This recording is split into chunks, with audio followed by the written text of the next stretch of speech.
আল্লাহ সুস্থ করার সঙ্গে সঙ্গে আল্লাহ মসজিদে যাবো।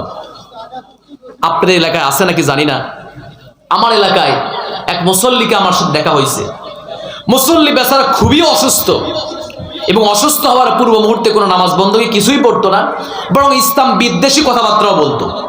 আল্লাহ তাআলা এমন রোগ ঢোকায়া দিয়েছেন, তিনি বলতেছেন হুজুর অসুস্থ ভালো হওয়ার সঙ্গে সঙ্গে এবার নামাজি হয়ে যাও।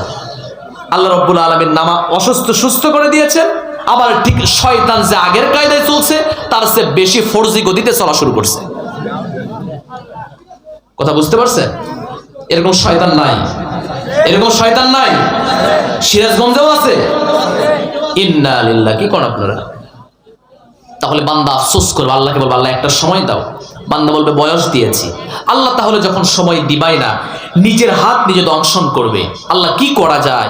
কোরআন দিলা কিন্তু মানলাম না, রাসূল দিলা আদর্শ অনুযায়ী চললাম না, কি করা যায়? আল্লাহ জানি মাটি হয়ে গেলে আল্লাহ বিচার হবে না। আল্লাহ মাটি বানায় দাও। আল্লাহ মাটি বানায় দিবে তো? আল্লাহ মাটি বানায় দিবে। ইয়াউমা ইয়াকুলুল কাফির ইয়া লাইতানি কুনতু তুরাবা। আল্লাহর কাছে বলবে আল্লাহ যদি মাটি হয়ে যেতাম তাহলে বিচার নিকাশ হতো না, হিসাব নিকাশ কোনো কিছু হতো না। আল্লাহ রাব্বুল আলামিন বলবেন বান্দা যেহেতু তোমার জন্য কিছুই নিয়ে আসতে পারো নাই, এত বড় বড় তোমার জন্য একটা জীবন দিয়ে দিলাম, কিন্তু কিছুই যেহেতু নিয়ে আসতে পারো নাই, কি নিয়ে এসেছো একটু তহবিলটা দেখাও। বান্দা বলবে মাদা সানাতা ফিহা, কিছুই যেহেতু নিয়ে আসতে পারো নাই। গায়েবী আওয়াজ দেবে ফেরেশতারা, আল্লাহ রাব্বুল আলামিন সেদিন আয়াতটা তেলাওয়াত করবেন, হাদিহি জাহান্নামুল্লাতী কুনতুম তুআদুন। আমার বান্দাদেরকে বলে দাও কোরআন অনুযায়ী রাসূলের আদর্শ অনুযায়ী যারা জীবন পরিচালনা করে নাই, আল্লাহ রাব্বুল আলামিন সেদিন বলবে বান্দারে তোমার ঠিকানা কখনো জান্নাত হতে পারে না, তোমার ঠিকানা সেখানেই হয়ে যাবে যার ঠিকানা হলো জাহান্নাম, যার ঠিকানা হলো জাহান্নাম। কত বড় কথা! বান্দা আফসোস করবে, আর কোনো সুযোগ নাই। কুল্লামা নাদিজাত জুলুদুহুম বাদদালনাহুম জুলুদান গায়রাহা লিয়াদুকুল আযাব। আল্লাহ আযাব শুরু করে দেবে, চামড়াতে আগুন দেওয়া শুরু করবে। যখনই চামড়াতে আগুন দেওয়া শুরু করবে চামড়া পুড়ে ভস্ম হয়ে যাবে। বাদদালনাহুম জুলুদান গায়রাহা লিয়াদুকুল আযাব। আবার চামড়া গজিয়ে যাবে, আবার আগুন লেগে স্পর্শ করে দেওয়া হবে। বান্দাগুলো চিৎকার করবে আর বলবে আল্লাহ বড় ভুল করে ফেলেছি, আল্লাহ একটা বারের জন্য কি সুযোগ দেওয়া যায় নাকি? লা ইয়ামুতু ফিহা ওয়ালা ইয়াহইয়া। আল্লাহু আকবার, আল্লাহু আকবার, আল্লাহু আকবার। কি এমন আজ আমাদেরকে দেখায় দিচ্ছ, কি দৃশ্য আমাদেরকে দেখায় দিলাম, এমন আযাব আমাদেরকে তুমি দিয়ে দিলা। মনে হচ্ছে যেন মরে চলে যায়, মনে হচ্ছে যেন পৃথিবী থেকে চিরবিদায় নিয়ে চলে যায়। আল্লাহ রাব্বুল আলামিন আসমানি গায়েবী আওয়াজ দিয়ে বলবে এমন দৃশ্য তোমাদেরকে দেব, এমন আযাব তোমাদেরকে দেব, মরবেও না, বাঁচবেও না। মন চাইবে আল্লাহ মরে গেলেই মনে হয় ভালো হয়ে যায়, কিন্তু মরবে না। দেখছেন কারবার? লা ইয়ামুতু ফিহা ওয়ালা ইয়াহইয়া। মরবেও না, 10 মিনিট পরে কাল শুনতে মরবেও না, আবার বাঁচবেও না। আমার বন্ধুগণ এমন দৃশ্য হবে না? এমন দৃশ্য হবে না? এমন দৃশ্য হবে। কোরআনের পথে আসার দরকার আছে তো? আছে তো? এখানে যুবক ভাইরা যারা আছো, এখানে যুবক ভাইরা যারা আছো, অনুরোধ করে একটা কথা বলি, জীবনে পৃথিবীর সকল সম্বল হারিয়ে যাক, কোরআনকে শ্রেষ্ঠ সম্বল মনে করে বুকে নিয়ে সামনে এগিয়ে যাও, আল্লাহ তাআলা সকল পথকে খুলে দেবেন। এই পথে চিন্তা ভাবনা করো। এখানে যারা যুবক ভাইরা বাদ, যাদের ষাটোর্ধ্ব বয়স হয়ে গিয়েছে, শেষ জীবনে কিছু না হোক কোরআনের একজন ছাত্র হয়ে কবরে চলে যান, আল্লাহ জীবনের সমস্ত গুনাহ মাফ করে দিয়ে দেবেন। সব ধরতে পারলেন, কোরআনটা বুঝতে পারলেন না। সব বুঝতে পারলেন, কোরআন বুঝতে পারলেন না। এটা কি বোঝার দরকার আছে না নাই? আছে না নাই? আল্লাহর কাছে বলবো আল্লাহ দুনিয়াতে চোখ ছিল, সব দেখতে পারছি, আল্লাহ এখন কিয়ামতের দিনে অন্ধ করে দিলা কেন? আল্লাহ রাব্বুল আলামিন বলছেন ক্বালা কাযালিকা তাতকা আয়াতুনা ফানাসিতাহা ওয়া কাযালিকাল ইয়াওমা তুনসা। দুনিয়ার জীবনের ভিতরে তোমারও চোখ ছিল কিন্তু তুমি কোনো ভালো নিদর্শন দেখতে পারো নাই। দুনিয়ার জীবনের ভিতরে তোমাদের চোখ ছিল, আমি তোমাদের জন্য কোরআন তেলাওয়াতের জন্য এই সুন্দর ডাগর ডাগর দুইটা চোখ দিয়েছিলাম। আলাম নাজআল লাহু আইনাইন ওয়া লিসানাও ওয়া শাফাতাইন ওয়া হাদাইনাহুন নাজদাইন। ডাগর ডাগর দুইখানা চোখ দিয়েছি, কোরআন তেলাওয়াত করবে। জিহবা দিয়েছি, এই জিহবা তরুতাজা হবে জিকিরের মাধ্যমে, কিন্তু তুমি এগুলো কাজগুলো তুমি করতে পারো নাই। কোরআন দিয়েছিলাম, মুখটাকে ফেরায়া নিয়েছো, আদর্শ অনুযায়ী কাল মার্কস গেলেলিভের আদর্শকে ধারণ করেছো, কোরআনের আদর্শকে ধারণ করতে পারো নাই। কাযালিকা আতাতকা আয়াতুনা ফানাসিতাহা ওয়া কাযালিকাল ইয়াউমা তুনসা। দুনিয়াবী জীবনের ভিতরে তুমি কোরআন জগতে ভুলে গিয়েছো, আমি আল্লাহ রব্বুল আলামিন আখিরাতের জীবনের মাঝে আমি আল্লাহ তোমাকেও ভুলে গেলাম। আল্লাহ যদি কিয়ামতের দিন ভুলে যায়, কোথায় দাঁড়াবেন? কোন জায়গায় দাঁড়াবেন? অন্য কোথাও পৃথিবীতে স্থান আছে, চোরেরা চুরি করে অন্য কোথাও পালিয়ে থাকতে পারে, কিয়ামতের দিন কোথায় যাবেন? আল্লাহ কিয়ামতটাকে যখন সবার সামনে প্রকাশ্য দিবালোকে যখন সবার সামনে ওপেন করে দিয়ে দেবেন, আমার প্রিয় ভাইরা, হাসরের ময়দানে সবাই যখন একত্রিত হয়ে যাবে, ছুটোছুটি করবে, মনে মনে আফসোস করবে, আমি এই দুনিয়াতে এই অপরাধগুলো করেছিলাম, যদি এই অপরাধগুলো না করতাম তাহলে আমাকে ছুটোছুটি করতে হতো না। এক জায়গা থেকে আরেক জায়গায় দৌড়াদৌড়ি করবে। কিন্তু আল্লাহ রব্বুল আলামিন গায়েব থেকে সঙ্গে সঙ্গে একটা কথা বলবেন। আল্লাহ রব্বুল আলামিন বলবেন, আইনাল মাফার, কোথায় যাও? কোথায় যাও? কোন দিকে যাও? আইনাল মাফার, কোন দিকে যাচ্ছ? যেখানেই যাও না কেন, ইলা রাব্বিকা ইয়াউমাইদিনিল মুস্তাকার, যেখানেই যাও, যত দূরেই যাও, আল্লাহ সেখানে আছে না নাই? আছে। কথা বলতে আছে না নাই? বান্দা ছুটোছুটি করবে। আর যাওয়ার কোনো প্রশ্ন আছে? যাওয়ার কোনো রাস্তা আছে? যুবক ভাইরা, কোরআনটাকে ভুলে যেও না। কোরআন সম্বল, কোরআনটা সম্পদ, কোরআনটা ডিরেকশন, কোরআনটা নূর, কোরআনটা হলো আয়না। কোরআনটাকে যাকে আরেক ভাষায় আমরা বলতে পারি দর্পণ। আয়নার সামনে দাঁড়ালে যেমন আমার সকল কিছু এই দেহের অবয়ব যখন আমি দেখতে পাই, আয়নার সামনে দাঁড়ালে যেমন আমার চেহারার মাঝে কোথায় ফুল স্টপ রয়েছে, কোথায় তিল রয়েছে, কোথায় এই সৌন্দর্যের লুকায়িত কোথায় দাগ রয়েছে, আমি সব ওপেন দেখতে পাই, ঠিক নিজের কোরআনের সামনে নিজের চরিত্রটাকে প্রকাশ করে দেখো, কোরআন বলে দেবে সত্য পথে আছেন না ভুল পথে আছেন। ঠিক কিনা? কোরআন বলবে না? কোরআন কি বলবে না? আসুন আমরা কোরআনের পথে আমরা থাকবো ইনশাআল্লাহ। বলুন না ইনশাআল্লাহ, আরো জোরে বলি ইনশাআল্লাহ। প্রিয় ভাইরা, যতক্ষণ আমরা আলোচনা শুনলাম, আজকে আমরা আলোচনা থেকে একটা বিষয় নিয়ে যান, কোরআন ধরবো, কোরআনকে ছেড়ে দেব না। অন্তত প্রত্যেকটা দিন আল্লাহর কোরআন অন্তত 5টা আয়াত হলেও আমরা তেলাওয়াত করব ইনশাআল্লাহ। বলুন না ইনশাআল্লাহ। ইনশাআল্লাহ। রাসূল সাল্লাল্লাহু আলাইহি ওয়াসাল্লামের সাহাবীরা কোরআন তেলাওয়াতের প্রতিযোগিতা করতেন, তারা চিন্তা ভাবনা করতেন। ওমর ফারুক রাদিয়াল্লাহু তাআলা আনহুর কথা মনে পড়ে গেল। নবীজির সামনে একদিন আয়াত নাজিল হচ্ছে, ওমর থরথর করে কাঁপছে। রাসূল জিজ্ঞেস করছেন, ওমর কাঁদো কেন?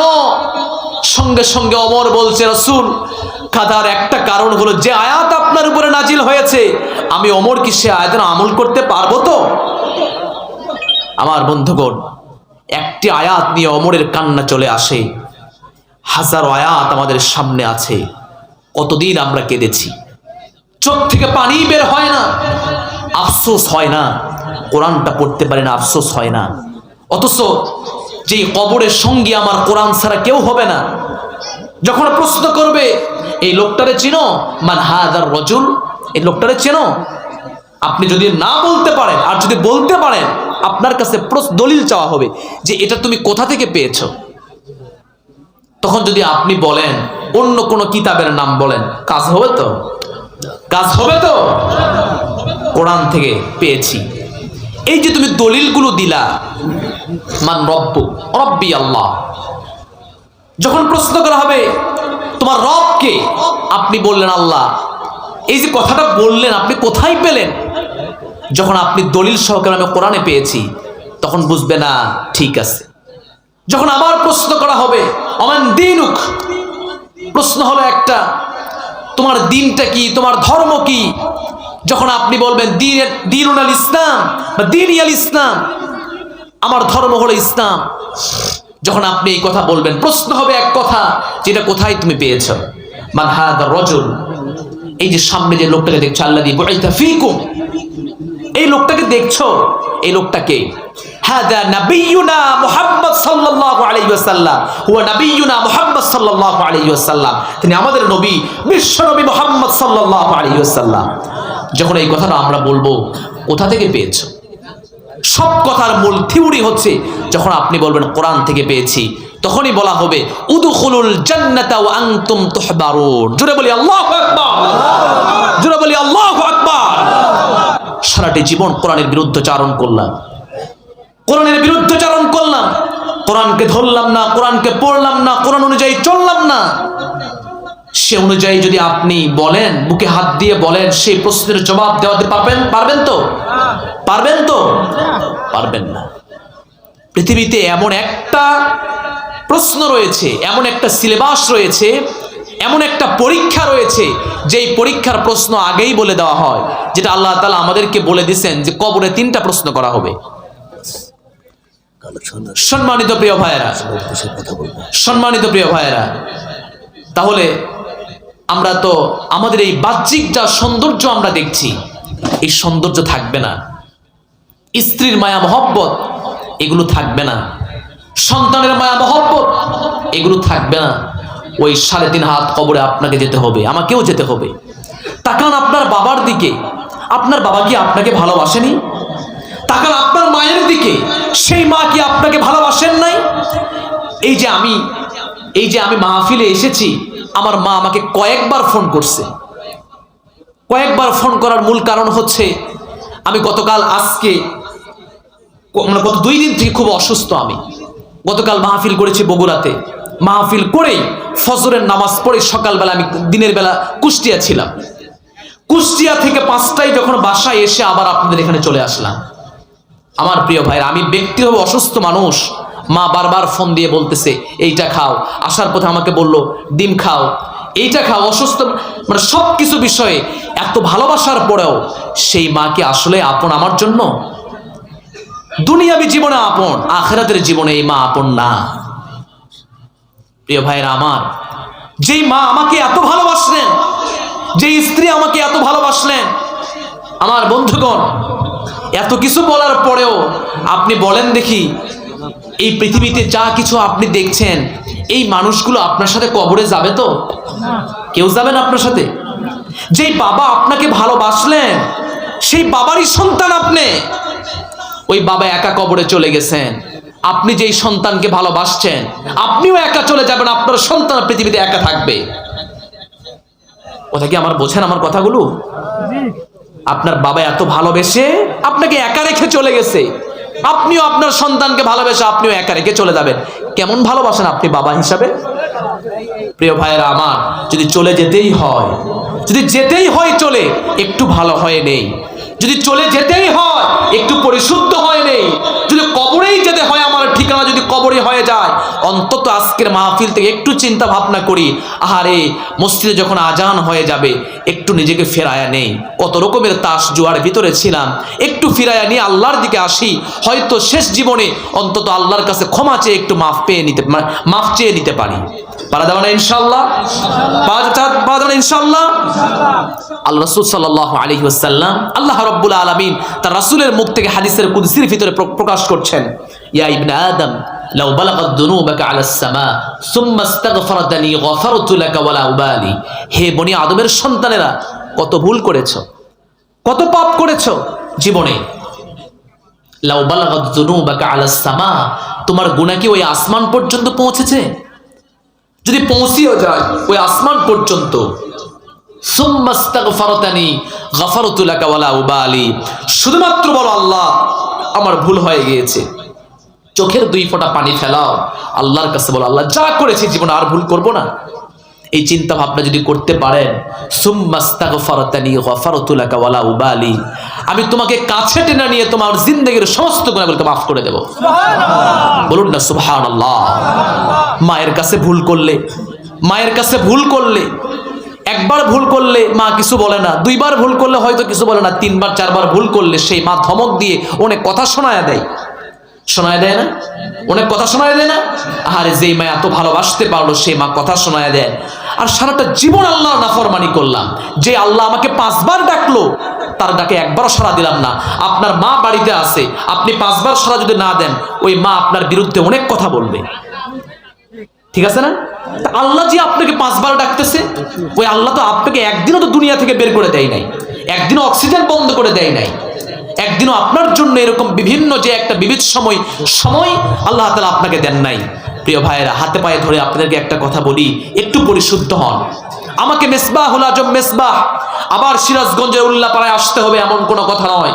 তবে একটা বিষয় হলো, আপনার জন্য 3.5 হাত কবর, আমার জন্য 3.5 হাত কবর। আমার মায়েরা, আপনার জন্যও যা, আরেকজন মায়ের জন্যও তা, আপনার জন্যও তা। ফাতেমা রাদিয়াল্লাহু তাআলা আনহার জন্য ওই কবর তাই ছিল। সুতরাং ওই ফাতেমা রাদিয়াল্লাহু তাআলা আনহা কবরে আমল নিয়ে গিয়েছেন, নাজাতে মহিলা হয়ে গিয়েছেন। আপনিও আমল নিয়ে যান, আল্লাহ তাআলা আপনার কপালকে সুদৃঢ় করে দিয়ে দেবেন। আল্লাহ তাআলা আমাদেরকে তৌফিক দান করুন, আল্লাহ তাআলা আমাদেরকে কবুল আর মঞ্জুর করে নিন। জোরে বলুন আল্লাহুম্মা আমিন। সম্মানিত প্রিয় ভাই, আপনি খুব খুশি হয়েছেন না কষ্ট পাইছেন? আপনারা কি খুশি? আমার প্রতি কষ্ট আছে আপনাদের? মনক্ষুণ্ণ হয়েছেন? ক্ষমা করে দিয়েছেন? হ্যাঁ, দেখ আলহামদুলিল্লাহ। রাত তো অনেক হয়ে গেছে, দোয়া করে দেই না? কালেকশন করবে সভাপতি সব কথা দোয়া করে দেই।